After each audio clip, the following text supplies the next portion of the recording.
Whoa! Whoa, you guys okay? General illumination on. General illumination on. Hey, there you go. I'm Mike Dimas, and this is Pinball Shenanigans. Alright, got about an hour before I head off to Ray's and play some billiards and see what he's been up to. He finally started working on pinball machines again, so I might have to go for a little tour in his garage and see what he's up to. I can tell you, it's exciting stuff. So, look what I got from my man John G on eBay. High Roller Casino and Mars God of War apron cards, and they are pretty sweet.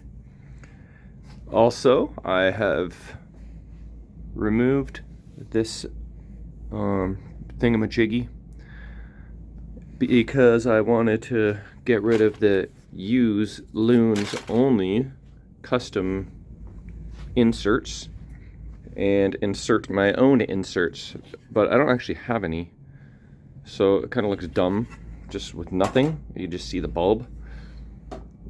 So I got to see if I have something. You'd think in this pile I'd have something, right? But I do not. It's very, very surprising. Like, it's more of a stern thing. I mean, there's these. Let's see, where did they go? Similar style. These are paper, but they've got these little plastic bars on either side. These ones don't have the bars. So they could, in theory, fit if I could figure out how to actually get these out without destroying them. But they're just paper. Oh, maybe that's just like this guy here. I wonder if that... It fits width-wise, but not length-wise. So I need to remedy that. I may have a Gottlieb coin door at storage, so I'll have to check that out. Anyway, like I said, I got about an hour. I think what I'm going to do is figure out what the F is going on with this machine, because it's just not functioning properly, and I'm having a feeling that the voltage to the CPU is dropping, and that is why the game is crashing. So I've got my contact cleaner ready to remind me to clean the... It's hard to do with one hand. The potentiometer right there, because I have a feeling that could be a problem. So let's putter around for a bit. Okay, so I'm measuring the 5 volts going to the power supply, and I was getting perfect voltage. Actually, it was about 5.23, and that ain't that great. I lowered it to 5.09, cleaned the potentiometer, some contact cleaner, worked it in, and I was just kind of holding the lead here to see if I was getting any voltage drops. Hey, look. It is being really weird. I don't know what the heck is going on. It was consistent, and now it's all over the map. So, like, my ground is good. Pretty sure it is, anyway. That, I'm assuming that panel's tied in. Let's get back under there. Sorry, this is bad filming right now. Gotta zoom out, that probably will help.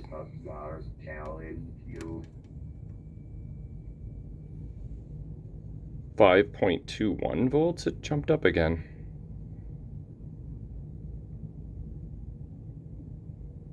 Interesting.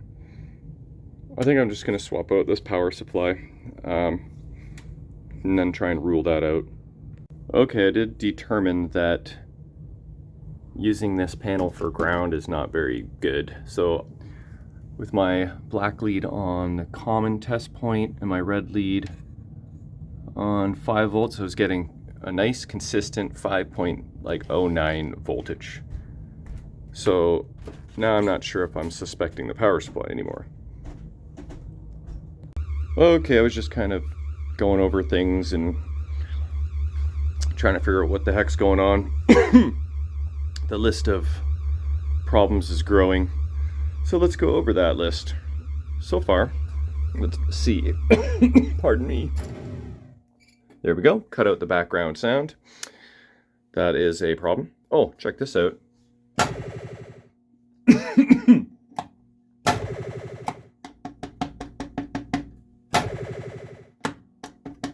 I don't know what the F's going on with that, but that is definitely a problem. I gotta change that mech. Sorry, I must have breathed in some friggin' dust or something. Here's another problem.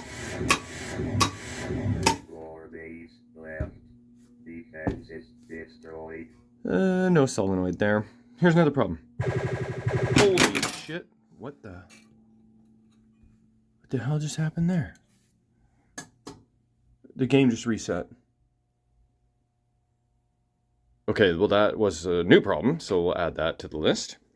Says I have 5 credits. Let's see if I can start a game again. Okay, it let me. But none of these rebound switches were working.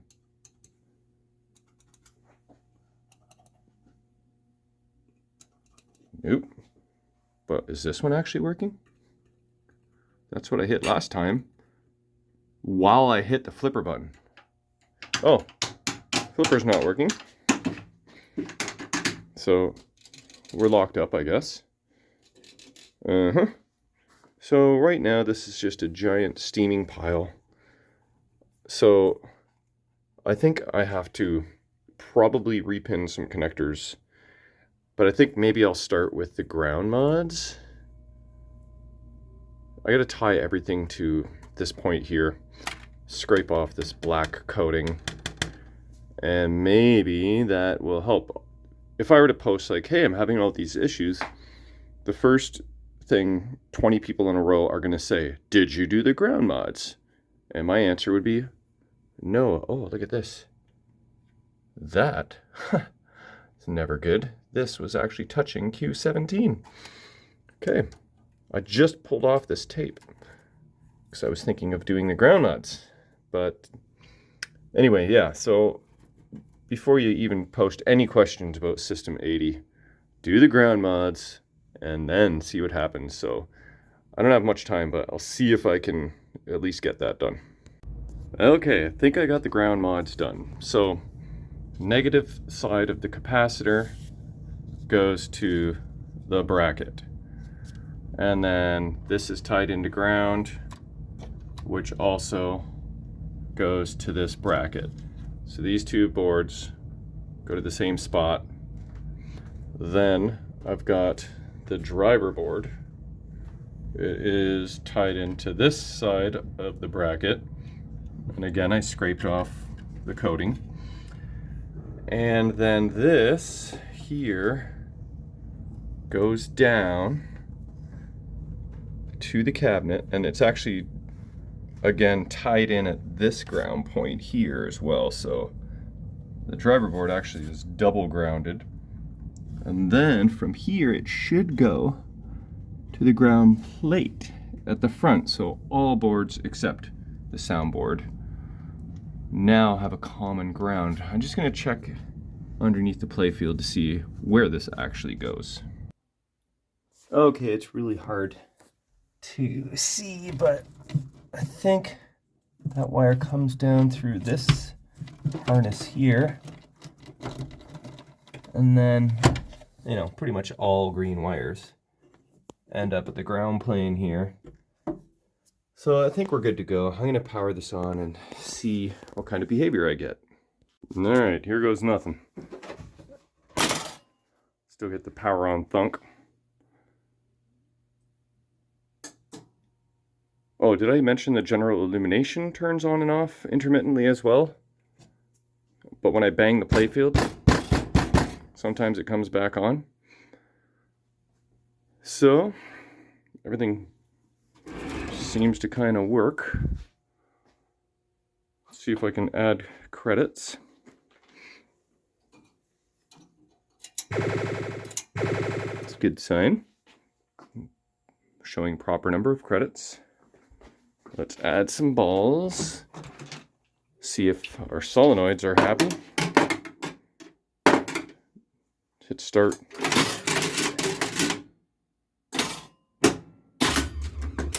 Okay. It's a good start. How about... Holy shit.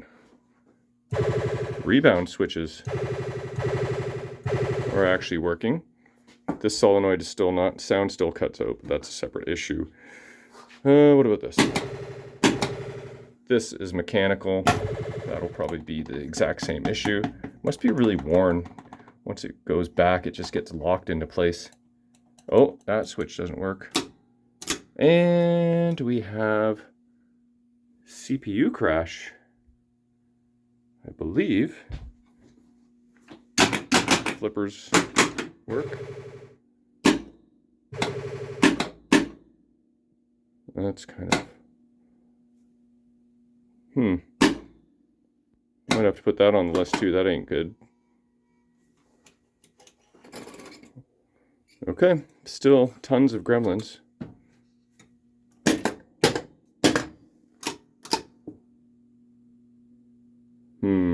Okay then. Could wiggle some connectors and see what happens, but probably not necessarily a good thing. That's too bad too, because this board is serviced by Brent. This board is serviced by Brent, the CPU.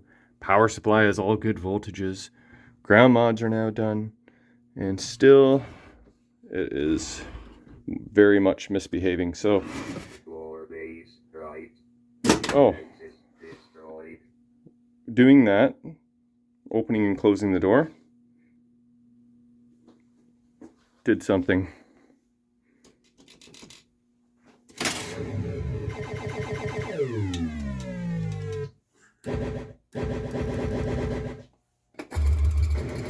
So that does seem connector related. Doing this, pulling on the harness, tugging on the boards. So, all right, well, that's about all I have time for tonight. So just puttering a little bit. I'll be back. Oh, and there goes the GI right on cue. General illumination on. General illumination on. Hey, there you go.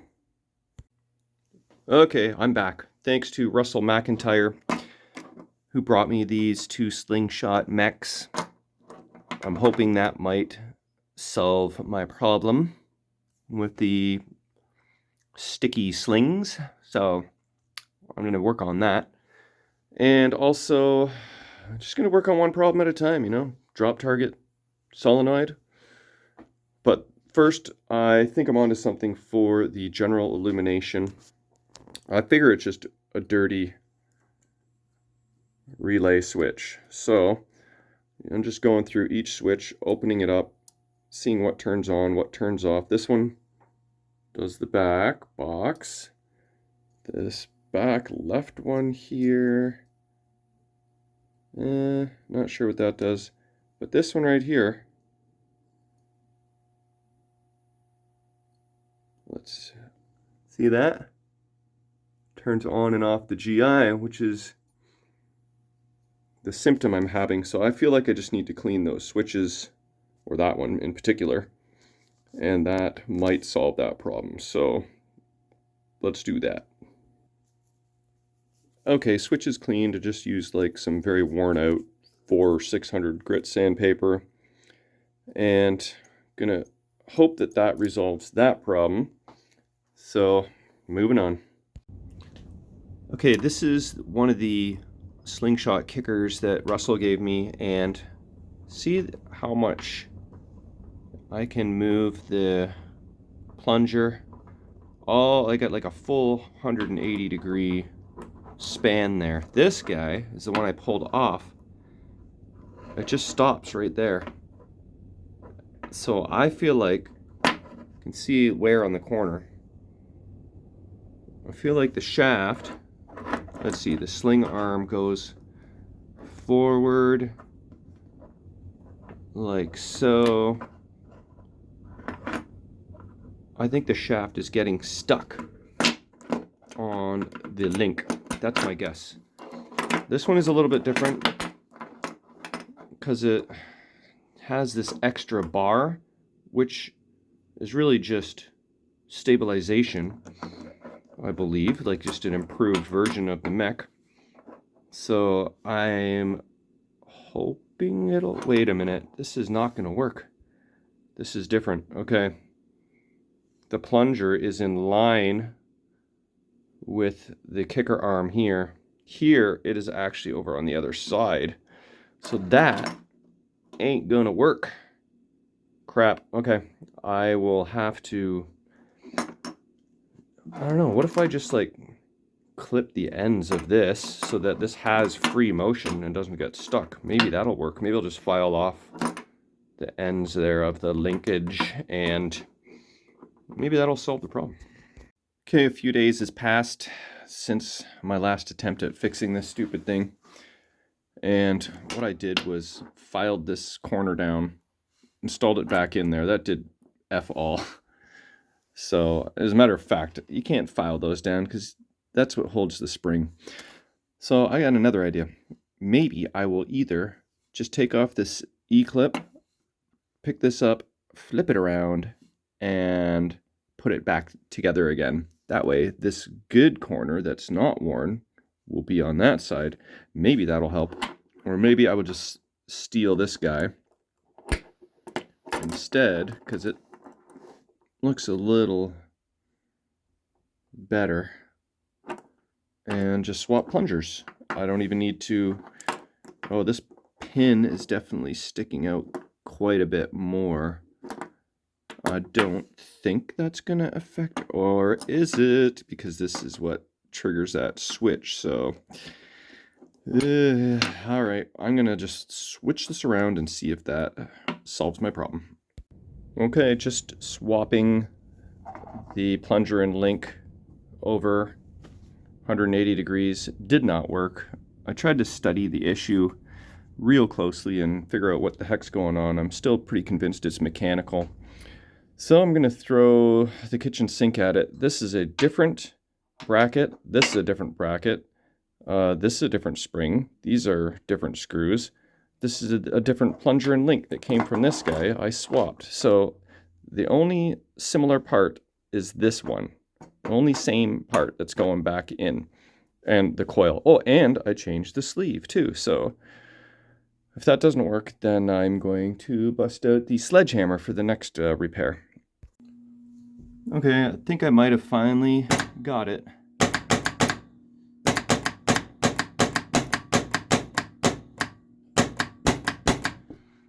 I mean, if I push it forward manually, then it gets stuck. But it's not designed to be pushed forward manually, so...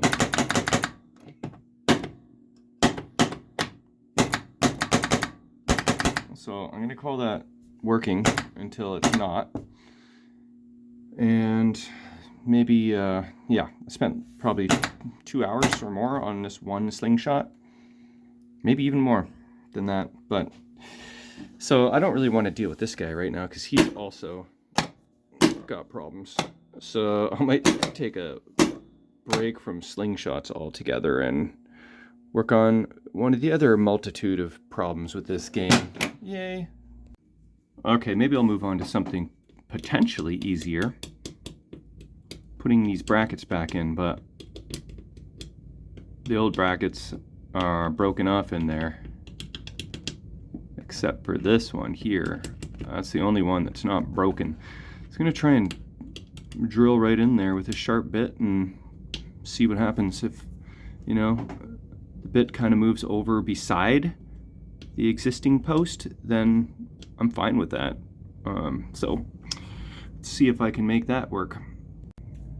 Alright, so far so good. I drilled out the two first holes.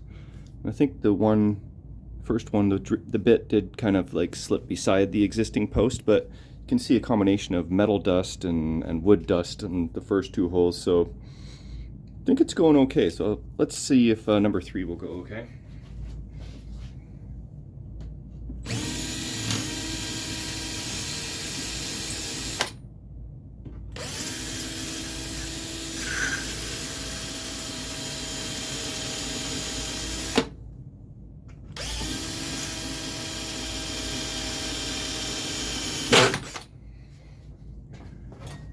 That's why you should wear your friggin' safety glasses. I'll just put on my regular glasses. Maybe I need to torque this up a little bit. Doo-doo.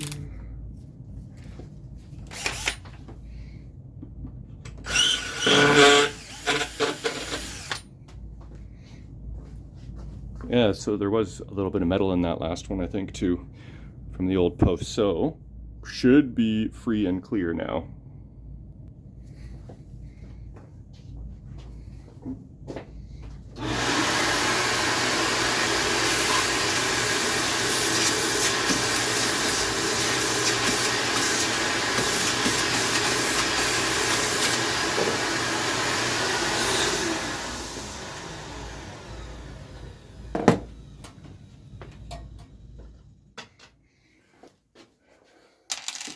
All right, I'm gonna do this live.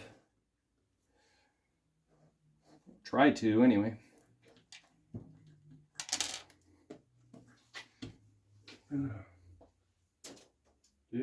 Where's my pliers? Damn it! Oh, here. Just gotta squeeze this together a little bit.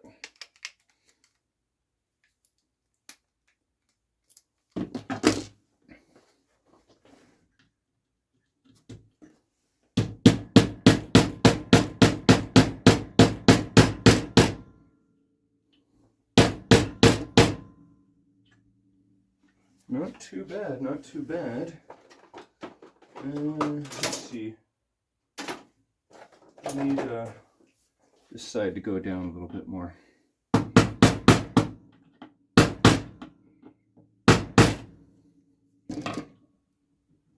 It's in there pretty damn good. The right side's up a little higher, but what can you do? You can pry that up a smidge.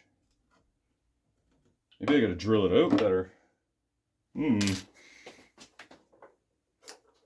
Put on the goggles.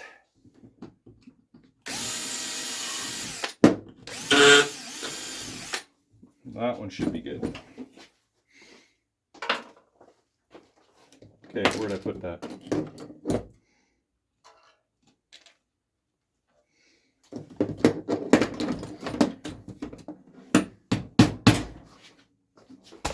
Whoa! Ooh, you guys okay? That could have been fatal for my friggin' camera there. Oh boy. Very, very shenanigandous. Okay, stop vibrating. Focus. Okay, that should be okay.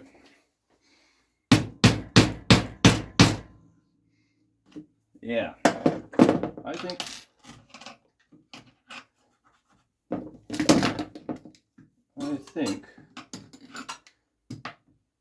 therefore I am.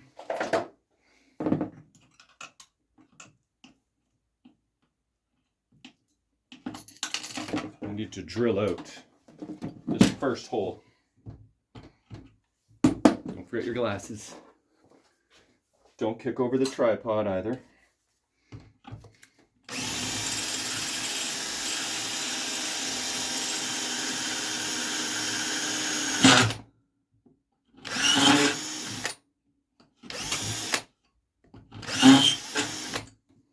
Okay, I guess that's the sound of success.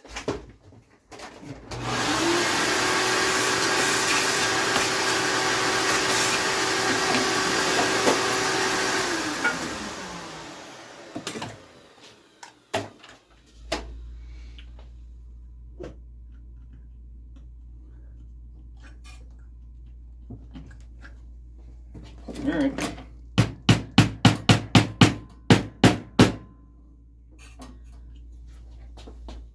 Yeah, there you go.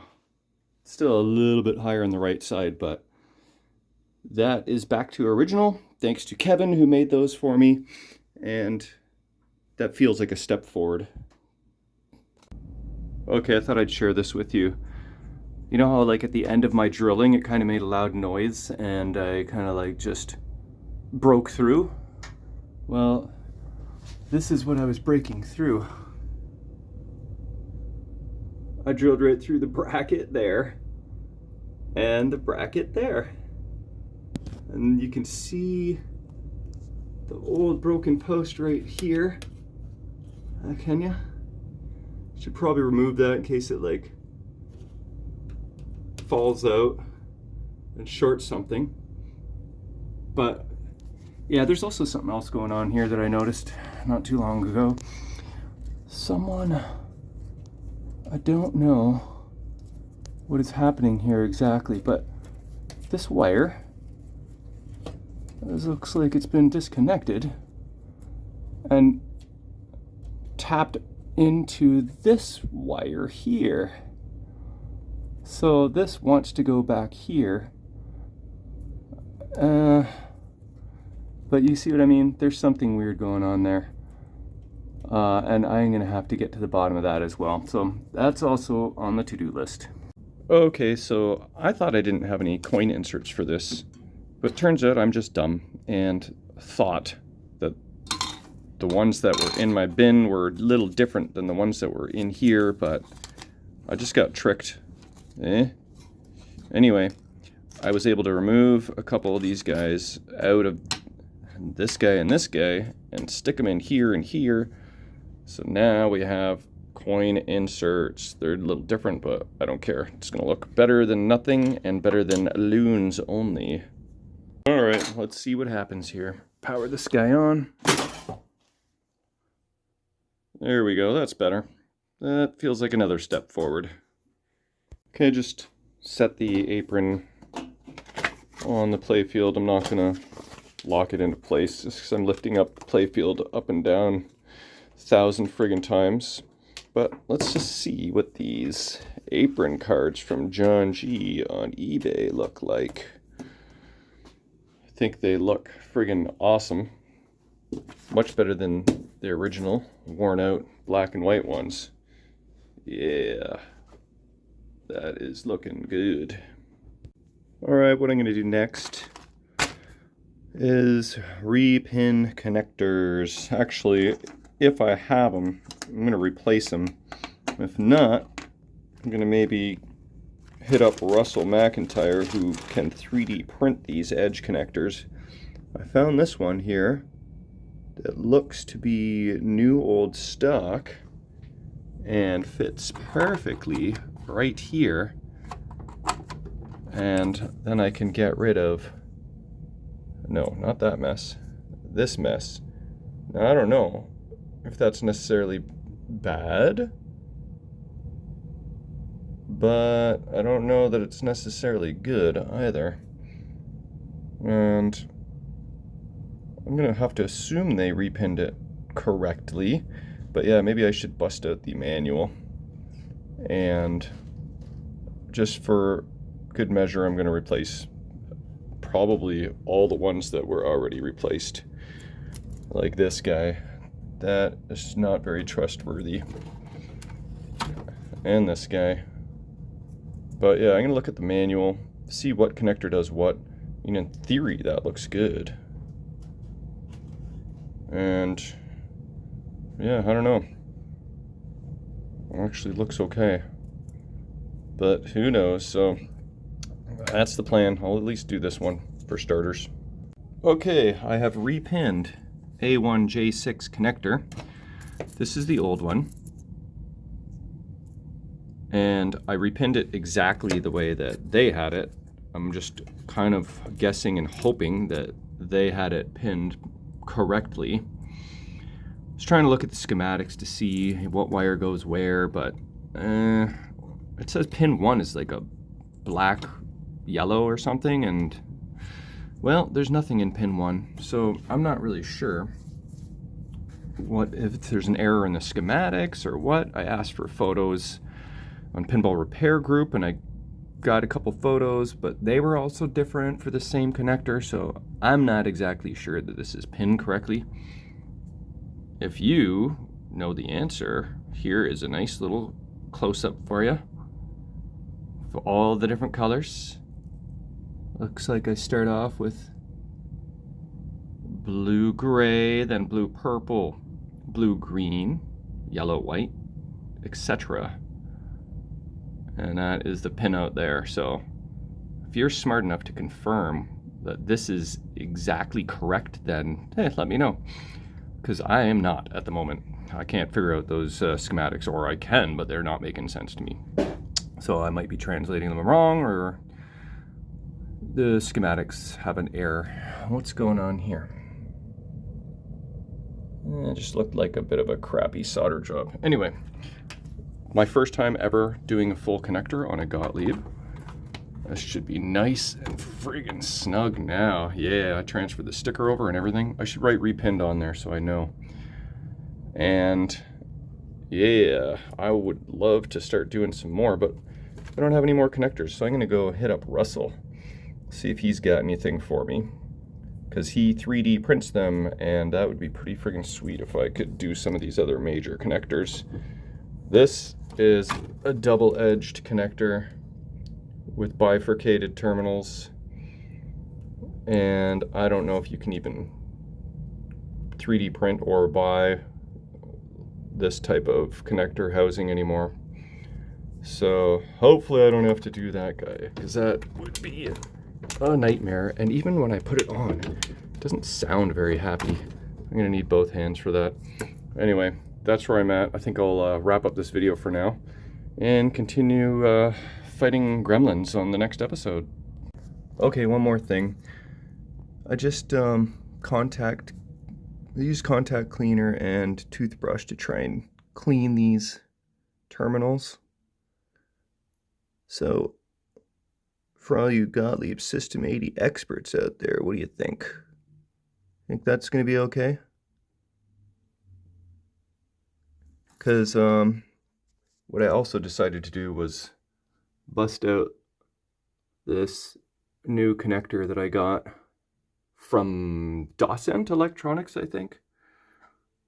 So that will pretty much rule that out, the interconnect harness. So I think I'm moving in the right direction. I messaged Russell for other edge connectors and awaiting a reply. So we'll see you on the next one.